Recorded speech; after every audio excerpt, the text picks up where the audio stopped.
Hey everybody, Patton here, welcome back to the channel. So everybody's speculating on what other 15 games are going to be included with the PlayStation Classic. So my games come from a list of titles that are either published or co-developed by Sony Computer Entertainment. So after my main 15 list, we're going to talk about some other games as to why they could or couldn't make it on the system as well. So Battle Arena Toshinden, one of the first fighting games on the system. This game was all over every gaming magazine back when it first came out. So it's got a nice roster of characters, they all have some neat special moves, they all have their own personality, and the graphics. People were going crazy about the graphics. I mean, look at this. You got see-through polygons. Everybody flipped out.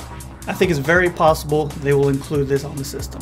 I don't have much experience with cool borders, but I believe it's something that is very well known for being on the system. It kind of pioneered some of the more extreme racing stuff like what we have now today with SSX and some other games. Cool Borders is kind of where it all started. If they're going with the Cool Borders, they will probably go with one of the later games, I would think. Kind of continue the trend with Tekken 3 and Ridge Racer. They improved the graphics, they added more courses, they added more characters. This would be a good one. Jet Moto was pretty big back in the day. It had 2 sequels. I didn't get to play either of them, but I heard they were pretty good. Maybe not the third one. But the first game, when that came out, people were like, oh, this is kind of like Wipeout. But not really. It had a diverse track selection with each one kind of having its own theme. You had a couple beach tracks, swamp tracks, you went up on the moon or in space. That was kind of neat. And it had a ton of characters, something like 20 racers, each with their own background and racing style. You have these hover bikes, and depending on what surface you were on, would race differently. And it had this neat grapple system that would whip you around corners. I think they may throw Parappa the Rapper on there just for diversity. This was one of the best known games on the system. When Sony came out with their Smash Brothers clone game on the PS3, Parappa was one of the characters included. People would remember the entire stage's song just to get the highest scores. And the style of this game, the characters looked like they were paper cutouts, a very Japanese style, but it stuck with the audience over here. This may be one of the weaker games that I have on this list only because I was kind of digging to find something. We already have a Namco fighting game, but Soul Blade was very popular as well, even in the arcade, and just like the Tekken series, the home conversion went very well and it was almost flawless with the arcade version. It was kind of like a Tekken game but with weapons. Once again, it had a huge diversity of characters, each with a ton of special moves, and you had that weird announcer. Twisted Metal 2 definitely should be on this system. I don't know anybody who has not heard of the Twisted Metal series. It is the definitive car combat game. Huge cast of characters, each with their own story mode. And the stages, yeah, Moscow and Paris and LA, and everybody remembers the big deal when you were able to blow up the Eiffel Tower. Alundra was Sony's answer to the Zelda franchise that Nintendo had. It's a 2D, top-down action RPG starring this little elf dude who goes into people's dreams to save them from whatever's going on. These graphics were very nice back in the day, very smooth, nice animations, but this game was very difficult if you didn't know what you were doing. The style was very nice. Back then there weren't a lot of games that went the anime route, but Alundra did this very well. First time I played Intelligent Qube was on a PlayStation demo disc, like a lot of these games on the list. And that was because I couldn't find it after that. This was one of the hardest games to find. There weren't a lot of puzzle games on the system, so I think this would be a good game to add for diversity. I can't think of many puzzle games at all. But this one was really cool, especially when you nailed every stage and you got that perfect. Tomba was a different kind of game. It was a side-scroller on a 2D plane, but it did have some 3D graphics and aspects to it with a front and back plane. One of the only games I've ever seen like this where it had a mission type system. It also had this cool experience system where you would jump on your enemies and bite them and get a specific kind of experience depending on what type of enemy you were fighting. I picked Colony Wars Vengeance because it looked like it was the most fleshed out game in this series. I didn't play much of the Colony Wars games because I wasn't really into space combat. Again, this is a game that I played on a demo disc, and even though I'm not into that type of game, I remember playing it over and over just because of how vast each stage seemed. It seemed like it was huge, and the effects when you would go left and right and the stars would move with you was incredible. Now I think Sony can go either way with these games or not include them at all. NFL games and most sports games don't age well, so they could pick any other sports game and throw it in this spot. But I picked the game day or the extreme series, depending on how they want to go. If they want to go simulation, they'll go game day. If they want to take a more blitz approach, they'll go with their extreme series.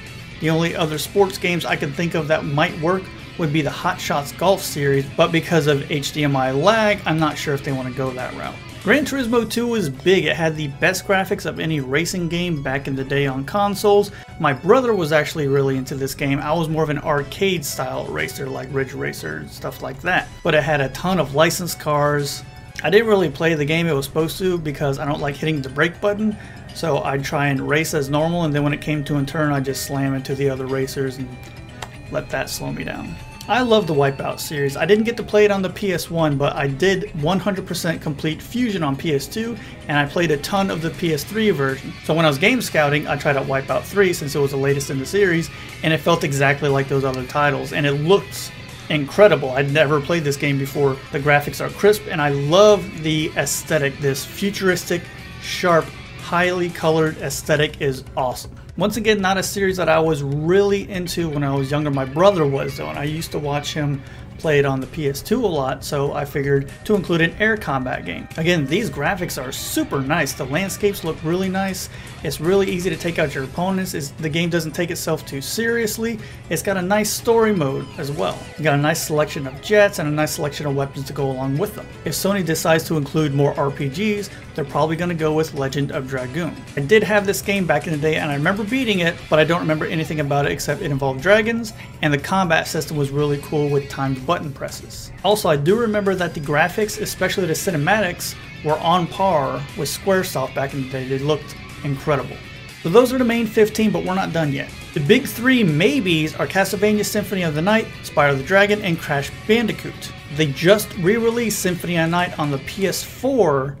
They just had an HD remake of Crash Bandicoot, and they're coming up with a new HD remake of Spyro. So I'm not into marketing or business or anything like that, but I don't know if they would include those just because they already re-released those recently.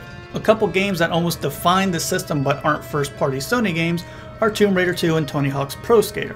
I played a lot of these when I was younger, and Tomb Raider 2 had all these different venues, and I think that was the definitive one on the system.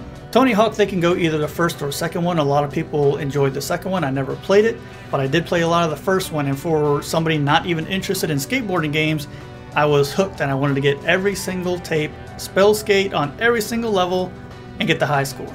If Sony decides to include mature games, there's a few games they can select as well. You got your two survival horror games, Silent Hill and Resident Evil 2. Although I am more of a Silent Hill fan, I think they would go with Resident Evil 2. It was more popular, you had the 2 discs, and it had better replay than Silent Hill back then. Silent Hill had an incredible story, and the atmosphere, you can't beat that atmosphere on any game, any horror series. Silent Hill made you feel uncomfortable. A couple other mature rated games they may include are Metal Gear Solid and Legacy of Kain's Soul Reaver. There weren't a lot of adventure style games on the PlayStation. You had your Tomb Raiders, you had a couple other smaller, lesser known names, but Legacy of Kain, when that was announced, people were going crazy. They had this mechanic where you can shift between the real world and the spirit world. The combat was nice and fluid, and the world that you played in was massive. And you also got to visit some locations from the first game, Blood Omen, as well. Everybody knows Metal Gear Solid, and the only thing keeping this off of the classic would be the mature rating. There was no game like it. It was stealth all the way. It gave you so many options to beat a stage. It had the codec system where you can call up your teammates to get advice on what to do next or where to go next. Tons of weapons, tons of items, and then you had Snake, who was very much an anti-hero, and that wasn't seen a lot back then. Some personal choices of mine that don't meet any criteria anywhere. You got Rollcage Stage 2. I don't think this one was known as a lot of the other racing games, but I had a lot of fun with it. It's high action, very fast racing. The gimmick here is that you can race on the walls and ceiling, and you can flip over and be fine because of the type of vehicle you were using. The Bloody Roar series was actually really popular back on the system. I think Bloody Roar 2 would be a good addition as another fighting game with a different style, changing into the animals, knocking people through the walls with your special attacks. It's a really solid fighting game. Or you can go with Rival Schools by Capcom. This game had the partner mechanic, and its big deal was the tag attacks. Wherever your partner was, if you did your tag attack, you guys would get together and pretty much beat the crap out of your opponent. But it had a huge selection of characters, and it came with 2 different discs with different fighting modes. Driver was a game I spent a lot of time on. It was kind of like Grand Theft Auto before Grand Theft Auto 3. Except you don't get out of the car and walk around and do different stuff. You just drive around like a driver. It had a nice 70s theme. The soundtrack was absolutely amazing, and I will argue with anybody that it has the best title screen music than any game. Another 3D Capcom fighting game, Star Gladiator, had an interesting combo system where it showed you what button you were pushing as you were fighting, and then you can try and add on to that and see what button presses worked, and then write down those combos. It had a very diverse selection of characters with a fencer, a giant bear-looking creature, and a guy named Saturn who moonwalks as he retreats backwards. So that's my list. Let me know if you agree with my picks or if you disagree. Leave me a comment, let me know what you think should be on the PlayStation Classic. Make sure you keep coming back. I'm going to keep following any news on this system's release. Thank you so much for watching, and I will see you next time. Hey guys, if you want to contact me outside of YouTube, feel free to use any of these social media platforms. Also, while you're here, why don't you check out some of the other videos that I put out, and if you feel like it, subscribe to the channel.